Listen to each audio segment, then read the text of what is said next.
Welcome, everybody. We'll be beginning in about 1 minute.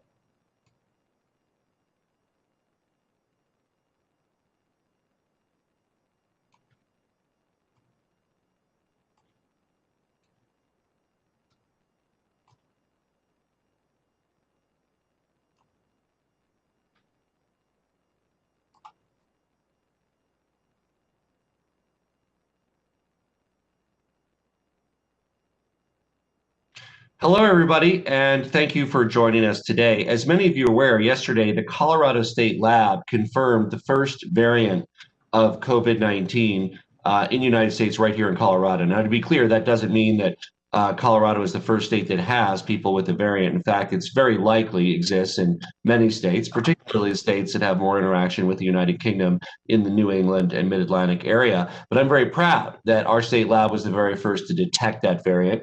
I fully expect that other states and state labs will also detect that in the coming weeks and months. We don't yet have a good idea of how prevalent it is, either nationally or within our state, but we'll be going to our medical experts who are joining us today, Dr. Emily Travanti, the scientific director and interim director of the State Public Health Lab, who's going to talk about their really groundbreaking work, Dr. Rachel Herlihy, the state's lead epidemiologist, and Dr. Eric France, Colorado's chief medical officer, who will discuss the new variant and what it might mean. First, a quick update on where we are in Colorado. A number of new cases today, preliminary numbers, 2,451 in Colorado, and that is with 24,000 people tested. What we've seen the last few days, perhaps because of the holidays, is the number of people tested has gone down. So we want to encourage anybody with symptoms, flu-like, cold-like symptoms, please get tested. It's much better to identify this early, prevent unnecessary risk for your loved ones, family members, and others, and to get the treatment you need if you need treatment. We currently have just over 1,000 people hospitalized in our state for coronavirus. And we also mourn the death and extend deep condolences to the families of the 3,901 Coloradans who have died from COVID. We have over 4,750 people who have died with COVID, but 3,901 that have died because of COVID. We are also at over 84,000 vaccines administered. We are and remain, I think, the top 4 or 5 states for vaccines administered per capita, per population. We're very proud of that. We want to build that lead. We want to be number 1. And as more Coloradans receive vaccines, we're nearing the point where in a few months, by late spring, early summer, the risk will be substantially lower. And as you know, throughout this process, my goal has been to save lives and to end the health crisis. Which is why the limited early doses, the earliest doses of the vaccine, we prioritize the frontline healthcare workers who work closely with COVID patients across the state, the people that are needed for COVID response. And now already we've begun the residents and staff of long-term care facilities like nursing homes, where there has been a significantly higher rate of hospitalizations and deaths. Today, we are updating and entering in many parts of our state Phase 1B to more closely align with the CDC guidance and to act to save lives. Phase 1B still includes moderate risk healthcare workers, home health, hospice, dental settings, first responders, EMS, firefighters, police, correctional workers, dispatch, many of the first responders and COVID-19 response personnel that are key for the COVID-19 response. This update also includes in Phase 1B, Coloradans that are 70 and older. So again, starting today, many areas of the state are moving to 1B. Some are still in 1A doing their frontline COVID workers, hospital workers. But for those who, many areas are entering 1B, anybody 70 and up, any Coloradan 70 and up can now legally receive the vaccine. And I want to talk a little bit about the reason for that. Over 78% of COVID deaths in our state are people aged 70 and older. And now people aged 70 and older will have the opportunity to begin getting vaccinated, protected in the next few days. It's likely, given the size of the 70 and up population, that this will take about 4 to 5 weeks before everyone over 70 who wants it will have gotten the first dose of the vaccine. Again, for some, it'll take 3 weeks till they get the second dose and gain the protection. The first dose might confer some protection. So we're starting that today, given the supply expected. Obviously everything's dependent on what we get from the federal government, but we're expecting that all Coloradans 70 and up, starting this week, will be able to complete that vaccination of 70 and up in the next 4 to 5 weeks for that first dose. The phase also, while Coloradans 70 and up are receiving vaccinations, we're also working with different employers to do targeted programs for essential frontline workers, continuity of state government, educators, teachers, food and ag workers, U.S. Postal Service, public transit, grocery workers, essentially the CDC list. We've added frontline journalists, a few hundred people that are out sharing knowledge with people in the field, risking potential exposure to that, and also direct care providers for Coloradans experiencing homelessness also to this phase 1B. So these are not mass groups. So 70 and up is a mass group. That means you're 70 and up, you can get it. Obviously, it depends when it's available in your hospital, in a drive-through clinic. Some areas of the state are still finishing up 1A for another week and before they move on to 1B. For a lot of these other groups that we're talking about, teachers, food and ag workers, we will be scheduling with the county health departments, with other providers, largely employment-based, site-based clinics for that. Could be, mid-February, could be the date for you if you work at this Safeway is, February 15th. It could be if you are, for RTD, you'll have a date, it'll be coordinated where you can get it. And it might be, February 26th. So those will be specific dates for specific workers in a convenient way.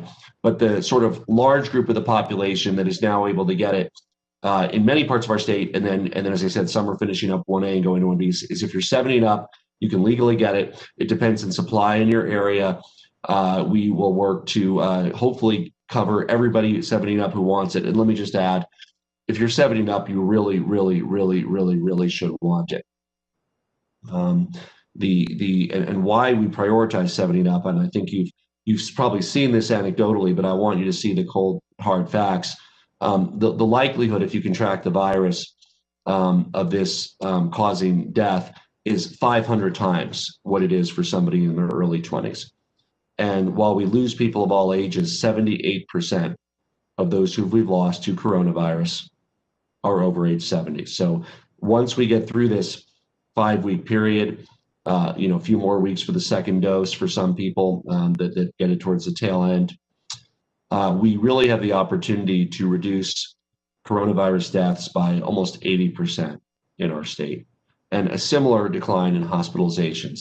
That would end the crisis phase. The pandemic not over, people of all other ages still getting it, some still dying, some still being hospitalized, but we will no longer have that immense pressure on our hospitalizations. And just imagine for a moment here, while we've lost 3,900 people, imagine if it was a number 80% less. Still a tragedy, still pandemic, but we can make a lot of progress towards ending that healthcare crisis piece as we complete the vaccination of everybody 70 and up in the next 4 or 5 weeks. Phase 2 includes Coloradans that are 60 to 69, and also high-risk Coloradans that are 16 to 59. That means people with pre-existing conditions. There'll be more details about that later, but there's a set of pre-existing conditions that the CDC puts out.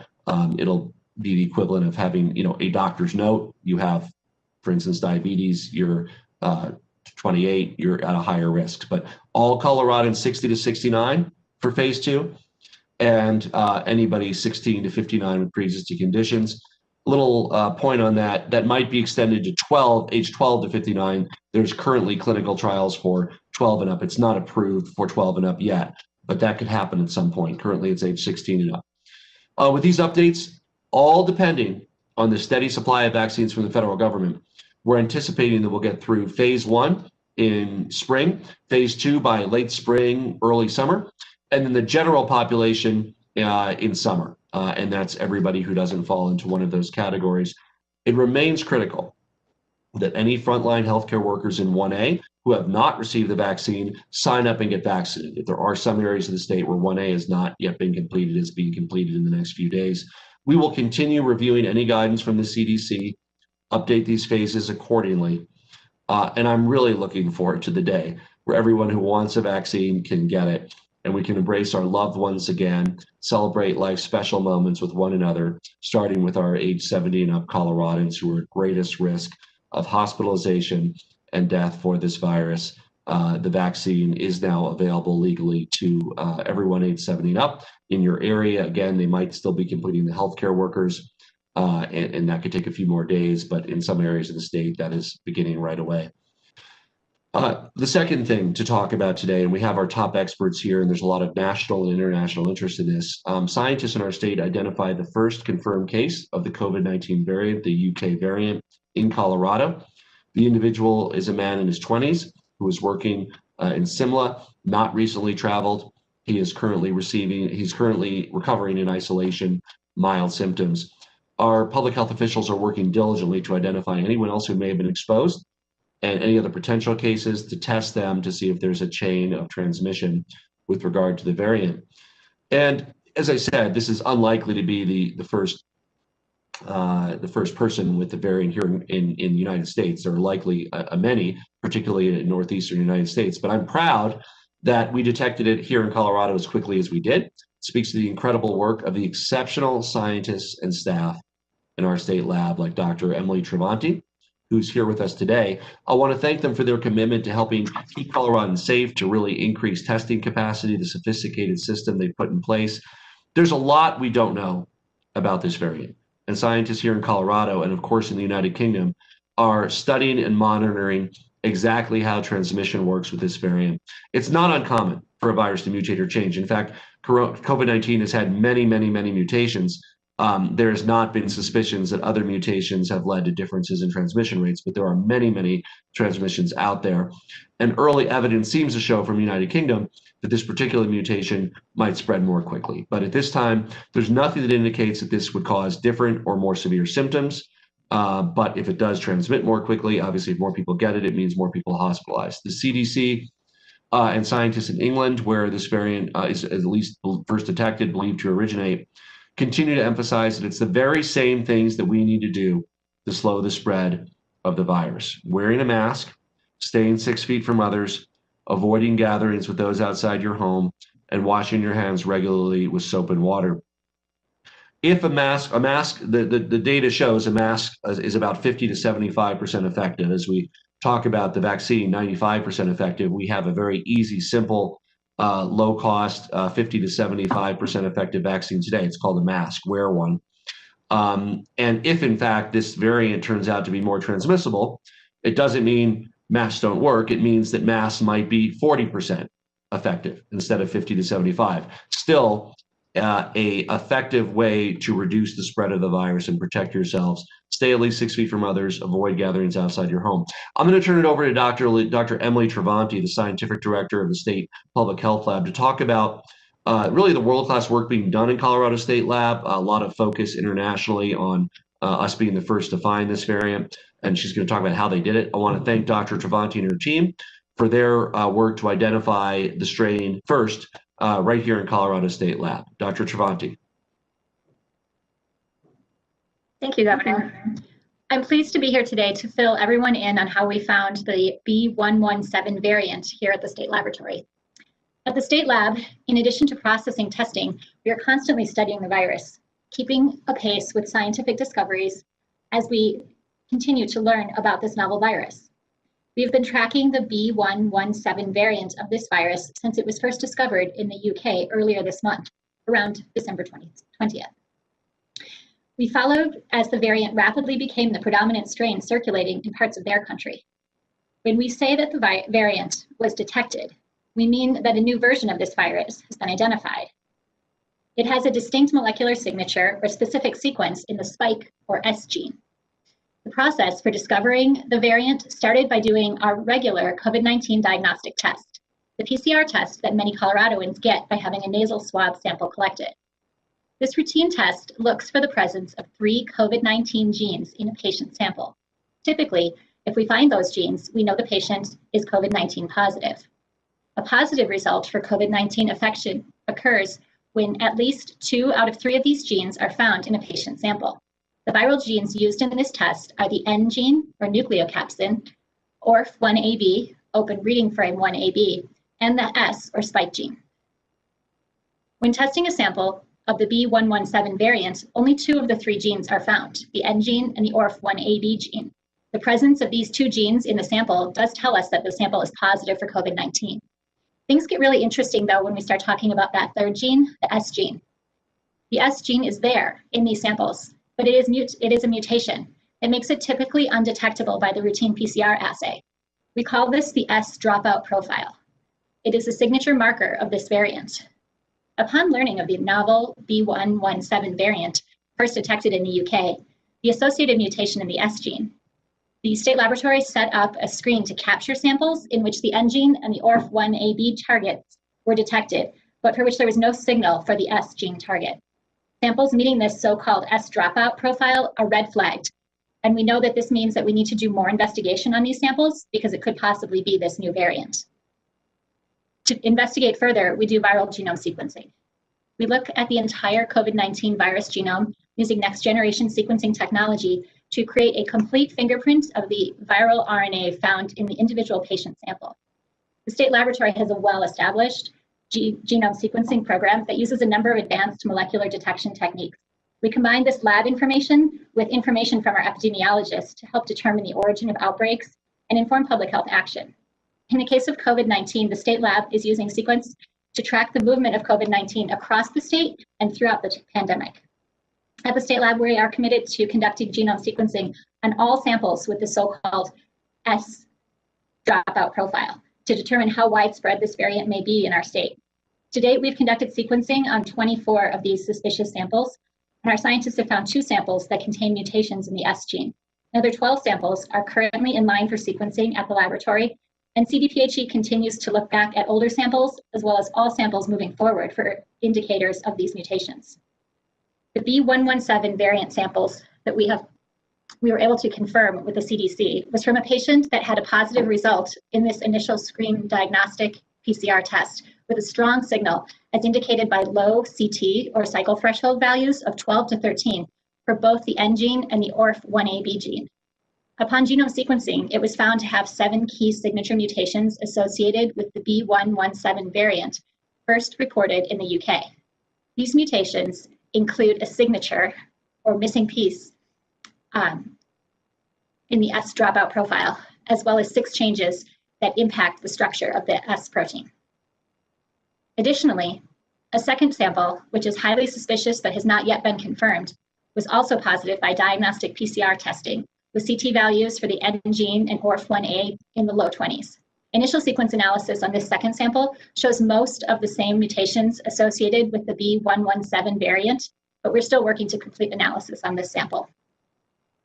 I understand that news of the variant is concerning to many of us, but thanks to the advanced sequencing processes we have put in place, the Colorado State Public Health Laboratory was able to quickly detect this first example of B117 variant in the US, positioning us to take swift action. We are proud to be able to provide this critical scientific information to help the state make informed decisions. We know that understanding the types of COVID-19 present in our state will help inform the public health measures used to control the spread of this virus.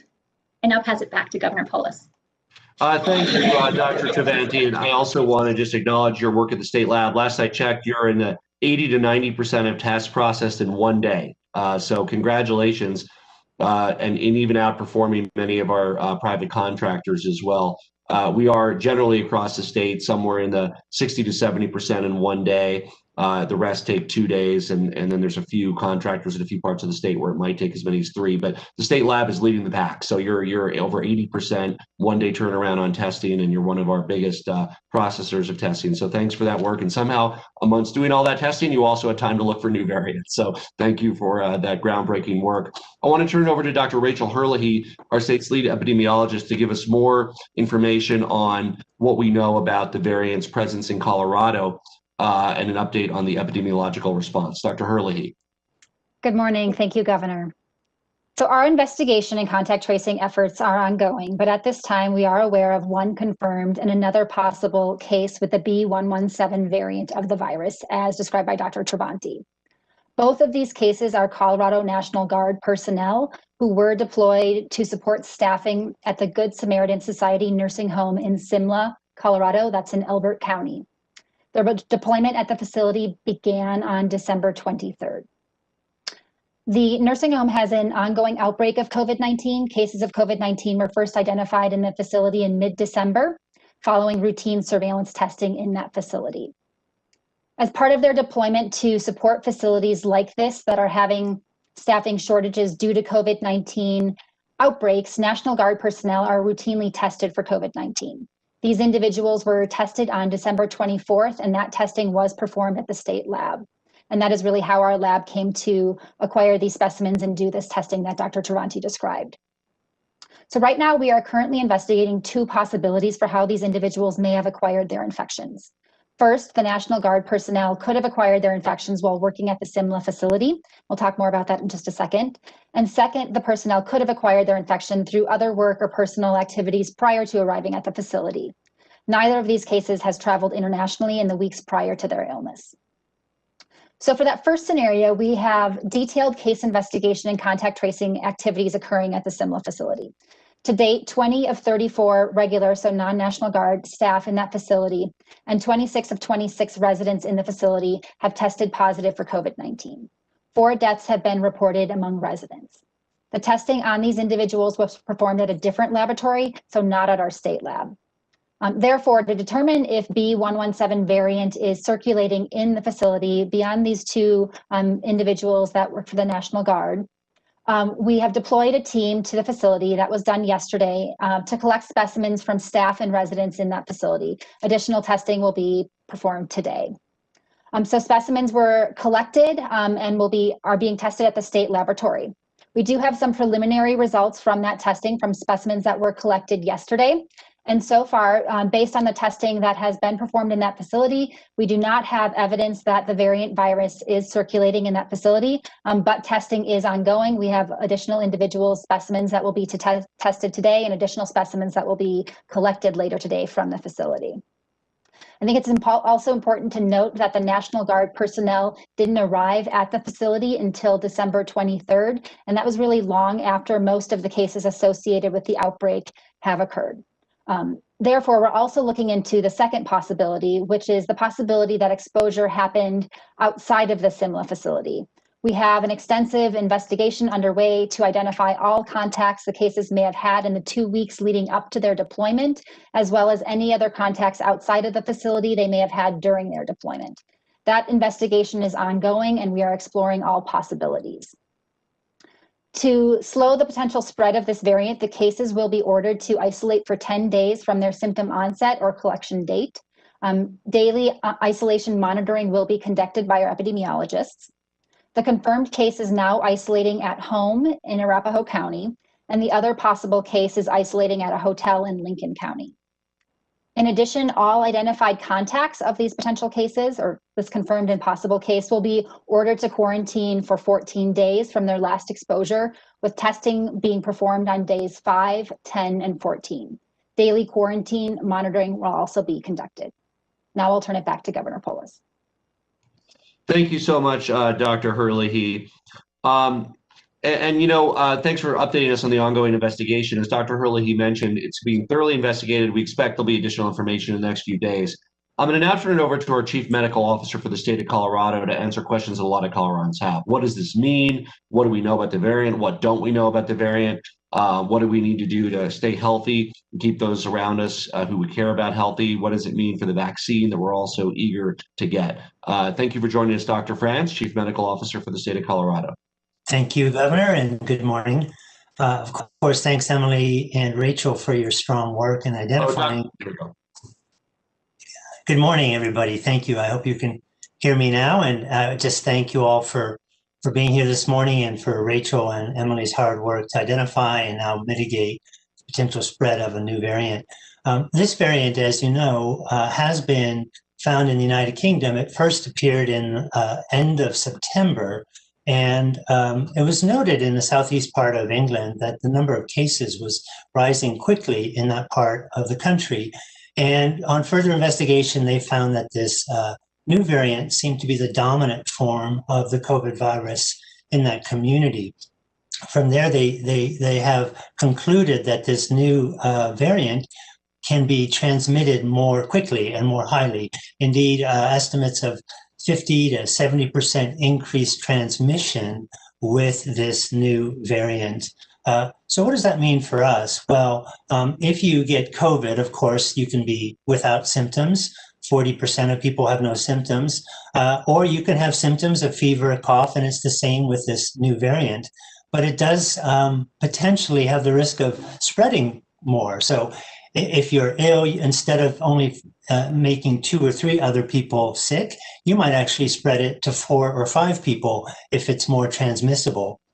If it's more transmissible, that means that we'll have more cases in our communities. Those community number of cases will rise quickly. And of course, with more cases come more hospitalizations, more ICU beds being filled, and the potential of overwhelming our healthcare system.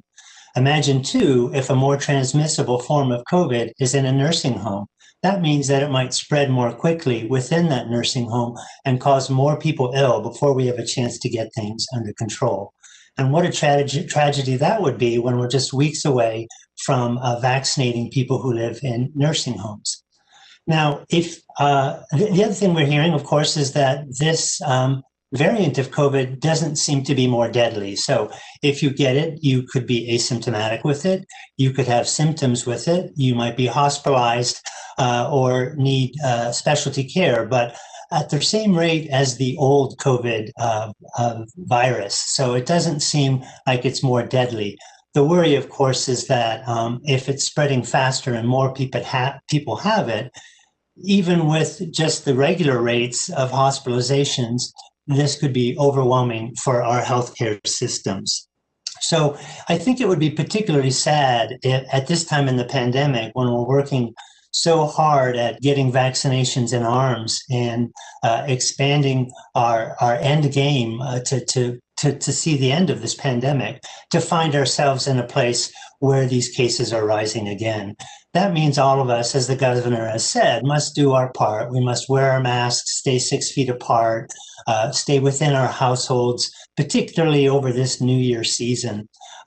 We need to be aggressive with vaccination, following our prioritization as described today. It appears that this vaccine, we estimate, will be just as effective for the new variant as it was with the old. We'll learn more from the scientific work underway.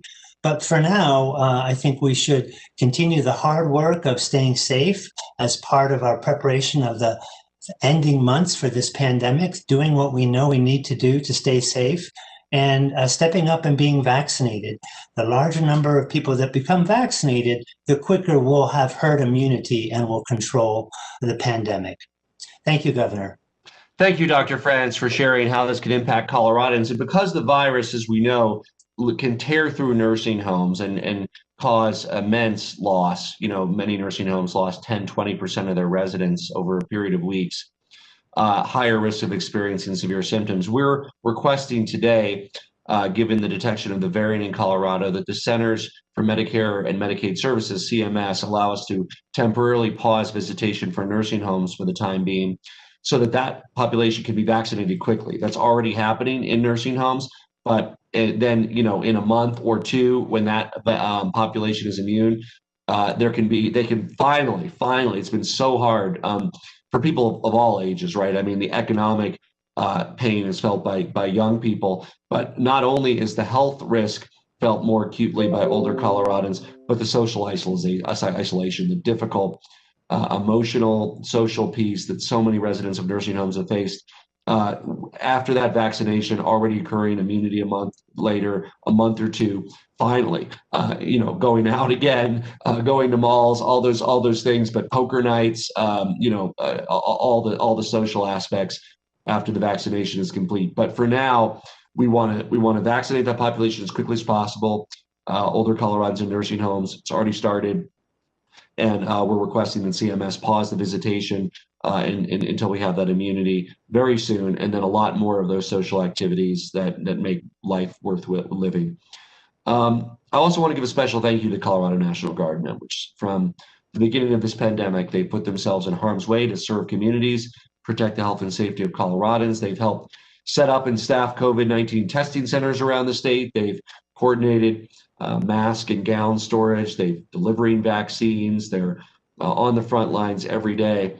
And in Simla, the members were deployed to help the staff the facility during an outbreak where 100% of the residents of the facility tested positive, and the person that contracted the variant ultimately ended up contracting the virus, not necessarily connected with the facility. The timing, as we indicated, likely earlier. There was already the outbreak there. We are doing additional testing. This new variant is just another reminder that there is a lot that we don't know about the virus, but there's also a lot we do know, namely how you can avoid getting it and increase your chances of not contracting the virus. Avoiding social interactions with people outside your home, keeping a distance of 6 feet, wearing a mask around others. And as vaccines work their way into Colorado, it doesn't mean life is back to normal yet. In fact, even the first Coloradans that received the vaccine still are not immune to coronavirus. It'll be another 2 weeks. They will be getting the very first Coloradans who got the vaccine, those very first COVID ward workers, even they are not immune yet. They will get another dose in a week or so, and then they will be immune in about 2 or 3 weeks, those very first Coloradans who got the dose. So this is the home stretch, the last leg of the marathon. People 70 and up can get the vaccine. We hope to complete within 4 to 5 weeks the first dose of the vaccine for 70 and up. Once the immunity takes hold, that's another few weeks after that. We hope that there's a decrease in fatality. About 78% of those we've lost in our state to the virus have been over age 70. So the last thing we want to do, here we are, we're ending the marathon. And, I like baseball. We're rounding third base. Here we go for football. We're on the 2-yard line. Let's finish the game. Let's finish the race. The last thing we want to do is trip and fall before we reach the end. And there's a lot of temptation. There's a holiday called New Year's coming up. And I want Coloradans to see 2020 in the rearview mirror, but we want to make sure we celebrate with our own households in this very different new year. And what we don't want is large parties and events that could jeopardize your life and your loved ones and could set the state back by weeks. You will be able to enjoy that after you've been vaccinated. It's really, the end is in sight. So avoid parties, indoor get-togethers with people you don't live with. Celebrate this New Year's differently with loved ones at home. Find alternative ways to ring in 2021 with families and friends using technology. You can watch the ball drop together online. You can go outside if there's snow and make snowmen or snow angels at midnight. That's what I used to do. We used to pass our New Year's in Vail when I was growing up, from age 6 to 26, but as a teenager. So what we do is we'd wait until midnight every year, and then we would me and the kids and the cousins would all go out to see who would be the first sledder of the new year. We want to see who would sled first at 12:01 a.m. So I was proud to say I'm the first person to sled in 89, 91, and 92. First person to sled in those years. In other years, I was beat out by cousins and friends. But look, however you celebrate New Year's, do it with those you live with. Be safe. We're nearing the end of this, and together we can get through it. This is really our last big hurdle. If we can get through this without a spike, we're setting ourselves up for a strong recovery, health, economy in 2021. And I want to say thank you, Colorado, for your resilience, for wearing masks, for your sacrifice, for your optimism, for your determination to get through this, your generosity to one another. It's not been easy, but you're what makes our state so great. So be safe. Have a happy and fun new year in a way that you can do it in a safe way. And we're happy to take questions. Hi, this is Erin Prater with the Gazette in Colorado Springs and Denver. Just a few questions, if you don't mind. The first is I just wanted to firm up I believe it was said that we had one confirmed case of the mutation and one possible, but it was also said that the mutation had been found twice. So I just wanted to see if we make sure that we had one confirmed and one possible, or see if we have two confirmed. Also, given that this new mutation is more transmissible, are current precautions enough and are current dial levels enough? And also, is there any update on trials of the vaccine for kids younger than 12? Thank you. Let's go to Dr. France and probably Dr. Herlihy to address part of that. Dr. Herlihy first. Yeah, this is Rachel. I can take that first question. So we have one confirmed and one possible case of the variant in the state right now. And Dr. France, any updates on the additional trials? Yeah, and regarding what we might be doing about transmissibility, you said, and does it have an impact on the dials? Really what this just means is that we'll be keeping a close eye on the cases and the number of cases every day. If the variant becomes a dominant form of COVID in the state and indeed is more transmissible, we'll see a steeper uptick, incline of cases as times go by, and we'll need to react more quickly to help control it. And so right now we're in this good place where cases have been stable and down. And if we can stay in that space, then we'll be fine. The issue, of course, will be if we start seeing cases come up and if our own sequencing finds that this is being driven by the variant, then we'll have to maybe act quicker and more broadly in our thinking. I don't have any other new updates when it comes to the trial itself for children at this point, but we would expect not to really have much information on the use of the vaccine for children until at least this summer. And the step the state is taking today is we are requesting from CMS the ability to pause visitation in nursing homes as they get inoculated. It's happening right now, every day. It will be done in the next couple of weeks for nursing and skilled care facilities and their staff as well. And then after they have that immunity, a lot more full socialization and visitation. Sorry, go ahead. I'm sorry. Good morning, Governor. It's David Clue at Denver 7. With everything that we've just heard, do you see this new variant as a game changer for your approach to containing the virus? And also, are you getting any indication that this will push the federal government to prioritize Colorado more for additional vaccine doses? So as Dr. France indicated, we are looking at case numbers, right? And so we will react to case numbers, and it's really the same precautions that Coloradans need to take to avoid any of the variants of coronavirus. As I said, if it turns out this new variant is more contagious, it might mean that a mask is, 40% instead of 55% effective, but still all the same precautions need to be taken. People should just be more diligent about taking those precautions as we find out how prevalent this strain is in Colorado, forthcoming information in the following days and weeks. But we monitor case numbers every day, every moment. Hospitalizations, we're just over 1,000 Coloradans hospitalized from COVID. Our North Star is not exceeding our hospital capacity in our state.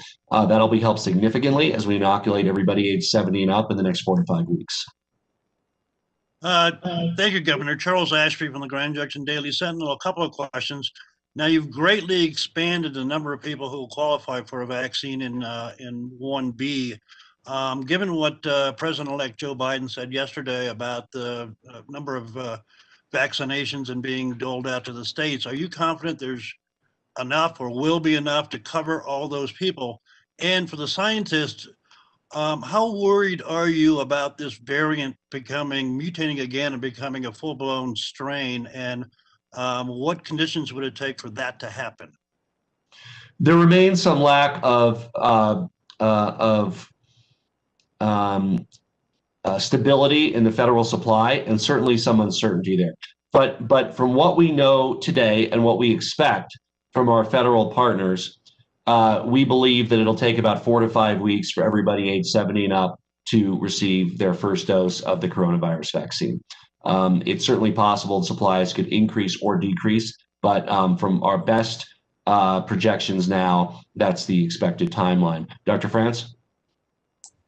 Thank you, and I'd be happy to have Dr. Travanti jump in as well. Those scientists who specialize in viruses and their normal mutations tell us that it's usually a slow process, and that if we were to be concerned that there was a mismatch between a vaccine and the current virus, that would take usually a number of years before it was a problem. And so at this point, I say we have time to learn more, understand the science. And I think it's good news that some of these newer vaccine platforms, the messenger RNA platform, can be quickly swapped out, one piece of genetic material for another, at least from the time perspective of what it takes to make a vaccine. And so our ability in the next year or two to make changes to the vaccine, if needed, is there. But we won't really know that for months to years. Let me also add that the vaccine is free and there is no copay. So if anybody is trying to charge you for what they say is a vaccine, the chances are that is not a vaccine. We want to avoid any problems with a black market or false product before they even begin. That's not been reported yet, but I want to encourage, if anybody's trying to charge you, that is not the real deal. It is free. There is no copay. If you're 70 and up, you can ask for availability in your local hospital or community health clinic. They might still be in your area working through 1A, but they will be getting to 1B at some point very soon in the next few days. I can also add really briefly that, we know viruses constantly change over time, and we expect more mutations to happen with this virus. New variants have been popping up throughout the whole course of this pandemic. Some pop up and disappear without even being detected. And we expect, this to keep happening, and there's no necessary reason at this point to think that this one is any more concerning than another variant that may arise, and we will continue to perform this sequencing surveillance at the state laboratory to keep an eye on how this virus is changing as the pandemic continues to unfold. Hi, this is Marianne Goodwin with Colorado Politics. My first question is about the situation at Good Samaritan. The two National Guard troops who have been tested, were they the only National Guard personnel at that facility? And is there a possibility that the one who's back in El Paso County could be bringing back to a National Guard facility there? My second question is how many vaccine doses the state is in line for, and how that compares to the populations in the 1A, 1B, and phase 2 groups. So I think Dr. Herlihy, do you want to take that question on the National Guard? Sure. So a total of 6 National Guard personnel responded and have been deployed to that facility. 2 of them have tested positive. One is a confirmed case of the variant. The other is a possible case of the variant. So at this time, we do not have other members of the National Guard that have tested positive. As I mentioned, case investigation and contact tracing is ongoing. And so any close contacts of those cases will be issued quarantine orders and will be placed in quarantine for 14 days. Secondly, Marianne, we only know for sure what we receive in our state, and we're happy to share those numbers. That's a different team of experts, but Scott Bookman has those. We have projections for future weeks, and everything we're talking about in terms of timeline depends on those projections actually being a reality of what we're getting each week. So when we're talking 4 to 5 weeks for everyone age 70 and up to have the opportunity to get the vaccine, that depends on our projections of the supply being met with the actual supply.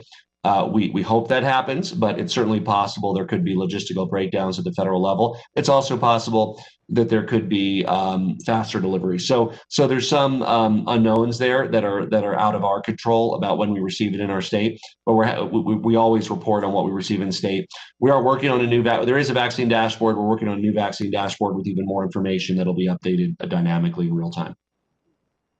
Thank you. Hey, Governor, this is Jesse at the Colorado Sun. 2 questions for you guys. The first one is probably for Ms. Travanti. How long does it actually take to do that RNA sequencing to identify whether or not the variant is in what somebody tested positive for? And I'm wondering if you guys can just talk about how prevalent you think the disease is. I know it's impossible to say, but obviously someone who didn't travel has it, so it's clearly in Colorado.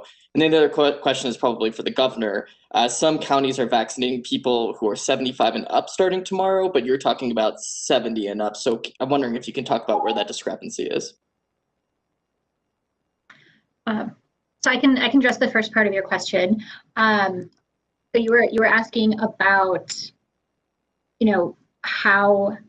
how long it takes to identify this mutation. So the first step is to actually just do the diagnostic PCR, and that is sort of dependent on the number of samples that we get in and how fast a lab can turn them around. Currently, the state laboratory is running a turnaround time just over a day on samples as they come in the door. So once we identify a candidate for sequencing, that process is a little bit longer and can take 3 to 5 days to generate all of the data necessary, because we look at every position in the entire viral genome and compare it to known sequences across the country, as well as what's been circulating in Colorado, in order to determine whether or not it is one of these variants or has any other mutations in it. And we're going to continue to do this sort of deep sequencing on isolates from Colorado. We have a process set up to flag these S dropout mutations to keep looking at this particular mutation, but then we also want to make sure that we are aware of any other mutations that are happening and able to trace those. So we are currently sequencing a subset of all the samples that come through the state lab, and we're also working with CDC on their national surveillance at the sequence level for COVID-19. On the second question, we expect that counties will be amending their prioritization to reflect the state prioritization, which is 70 and up. Certainly some providers might want to focus on their older populations first in their 80s, but it should be available and people shouldn't be turned away if the vaccine is there, if they are 70 and up. Hi, Governor. This is Allie Levine from 9 News. Thanks for your time today. So you and other health officials have said we need to do the very same things to contain the spread of the virus, even with this mutation. But what is it about this variant that makes it more contagious? Is that something we know yet? For example, does it spread the same way? And second, can you give an explanation or reasoning behind this new expansion of vaccine priority? What changed? So I think the first one would be for Dr. France, and then I'll take the second one. So it's a great question. It's a question that people are still trying to tease out. And so at this point, it's mostly ideas. And we note that one of these mutations is happening on a part of the virus that essentially binds to the cell. So I have this little black ball. Let's assume that's the virus, and this paperclip is sitting here, and somehow it needs to stick onto the cell surface. If there's a mutation here on this piece here, all of a sudden it might stick better on the surface and then be incorporated. So if that's the case, it may take fewer virus particles for a given person to become sick, and any given virus will have a better chance of causing an infection. It's a theory at this point, but it certainly makes sense based on where the mutation is on this virus spike, that it could be explained that it's more prone to stick and cause that infection. So we'll learn more, I think, over time as scientists trying to understand why this variant might be more infectious.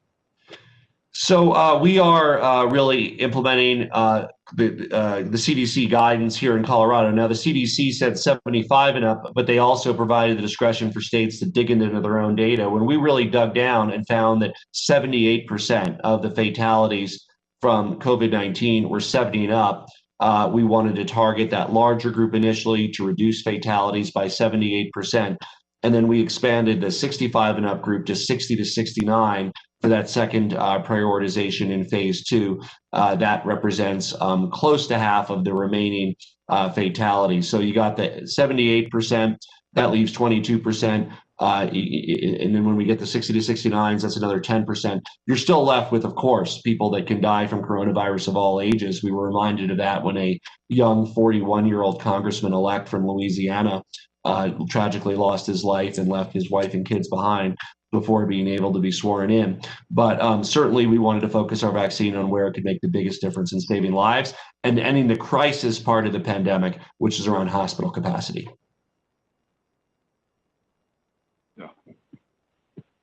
Hello, Governor. Jesús Carrasquel from Noticias Univisión Colorado. Gobernador, en español, ¿qué puede decirnos sobre el primer caso de la variante del COVID-19 y también del segundo identificado? Y si aumentará las restricciones en el estado y cuál sería el proceso de vacunación. Sí, el virus es casi el mismo. No es muy diferente, pero es más fácil obtenerlo, desafortunadamente. Esta nueva variante que lo sabemos ahora es que parece ser más transmisible que el actual virus normal, COVID-19. Se propaga entre un 55% más, lo podríamos ver que los casos crezcan a un ritmo más rápido. Pero no parece ser más mortal que el virus actual, pero es más fácil obtenerlo. Sin embargo, sabemos que nuestros estudiantes de la tercera edad corren un riesgo más alto y de vivo, pero para todos, las mismas cosas que necesitamos hacer, usar tapabocas, tener una distancia de 6 pies o más y pasar tiempo con personas que viven en su mismo casa, mismo techo. Hi, this is Kate Taylor from the New York Times. First, could you confirm that the two individuals, the confirmed case and the possible case of the variant, are men? And secondly, what will it take to confirm whether the second case is in fact an instance of the variant? What do you have to do at this point? So Dr. Hurley on the first one. Yeah, so at this point, to protect the identity of these individuals, we are not releasing their sex. And on the second point, in order to determine if the second sample is truly a variant, we need to complete sequence of the entire genome. And right now we don't have complete coverage with the data that we have. It's actively under investigation in the laboratory. And we're hopeful that we will be able to close that gap and be able to understand all of the potential mutations that are part of this and see if it really is an example of the B117 variant. And what's your time frame for that, Emily? We anticipate the time frame to be within the next week to have the answer for that. This particular sample was a little bit less strong signal, so it's taking a little bit more work to pull out the sequence from the patient sample. Hi, this is Colleen Slovin with the Associated Press. I also had a question about the sequencing. Have you ruled out the variant in the other 22 suspected samples that were sequenced? And what does that denominator tell us about how rare or how common this variant is? So I can take that question. We have ruled out the variant in the other cases. At this point, we don't have any evidence that they are showing the signature mutations that are defined in the B117 variant. I can't necessarily say that all of the sequencing data that we have at the state laboratory can tell us everything that's going on in the state, because we don't see every sample in the state. We just see a subset of the samples. And so we're going to continue to use our screen to detect any sample that has the S knockout profile and immediately direct that to sequencing, as well as continue our surveillance of other samples to get a feel for what's happening across the state. Hi, it's Jessica with the Denver Post. Can you talk a little bit more about the decision to broaden this first phase of vaccine distribution, and if the presence of the variant is, driving that decision? So no, yeah, the decision was actually announced today, but made prior to the identification of the variant, which was just yesterday. So this is something that we've been working on for several days since the CDC issued their guidance of 75 and up. We pulled the data and found that 78% of the deaths in Colorado were age 70 and up. And so to end the acute phase of the crisis, the potential for overrunning our hospitals, bring the death rate down, saving lives, ending the pandemic, we wanted to focus those initial doses on age 70 and up. Governor, Steve Steger from 9 News. So 2 questions. This new vaccine priority, it puts journalists and government leaders ahead of people who might have potential comorbidities and be more at risk for the virus. You're working from home. I'm working from home. I'm just wondering why that's the case. And second question, a Republican Party leader in Douglas County recently launched a campaign to publish home addresses of public health workers. Obviously, that's a clear threat. Public health employees have faced threats throughout this pandemic. Is there anything that the state can do about that?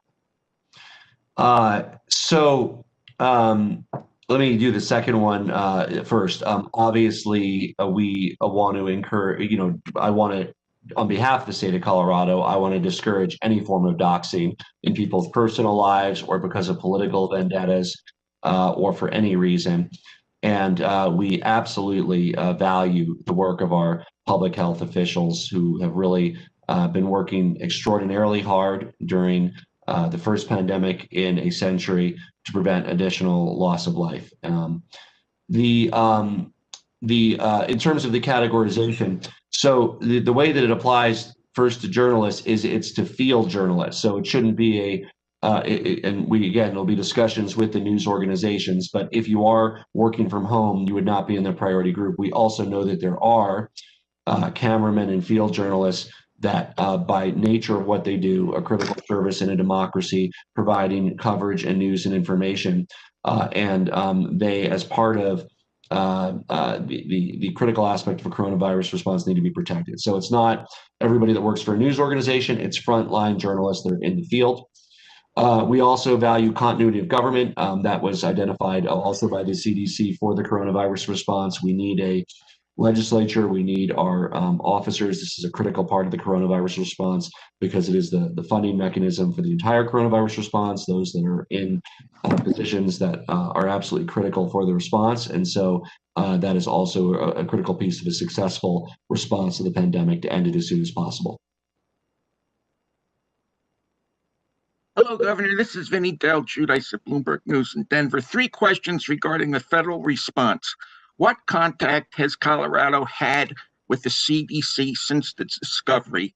Is the federal government sending additional resources for screening and sequencing? And finally, number 3, is Colorado working with the federal government in other ways to escalate the response? Thank you very much. There's been a lot of coordination with CDC, and they were involved with the announcement, and obviously they knew that somewhere it would be discovered. They were very complimentary of our efforts. And in terms of the exact coordination, I'll turn it over to, I think, Dr. Travanti. Do you want to talk about how we work with CDC on this?